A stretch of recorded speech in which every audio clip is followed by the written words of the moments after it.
Since last week's Supreme Court ruling affecting abortion access nationwide, you've probably heard the term unwanted pregnancy. For thousands of women, abortion is the sad ending to a pregnancy they wanted to carry to term. Planned Parenthood is running a new ad featuring a North Carolina woman who chose the procedure after learning her child's life was not viable. Ingersoll talked to that woman. Rally signs read, "Abortion is health care," something Devin Hall, an Asheville area woman who works for Planned Parenthood, knows to be true.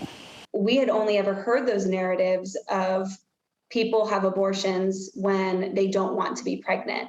And we were sitting there like, we very much so want to have this baby. We want to grow our family. In 2018, Hall and her husband started trying to have children. We got pregnant that first cycle, and we were overjoyed as well as shocked. But also cautious and anxious as first-time parents to be. Those feelings increased when they went in for an ultrasound at 12 weeks, and doctors found fluid behind the baby's neck.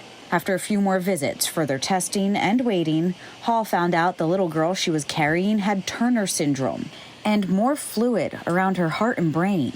We had to ask ourselves if this was fair to bring a child into a world who we knew was going to have to deal with this diagnosis for the rest of their life, if she was even able to make it. After being told their baby had less than a 1% chance to survive, and if she did, she'd face a lifetime of health challenges, Hall and her husband made a choice. On October 30th in 2018, we said goodbye, and it was the absolute darkest days. Since then, Hall has birthed 2 healthy children. She says she shares her story for people like her, those who terminate for medical reasons, a term and community she didn't know existed until she was faced with this decision.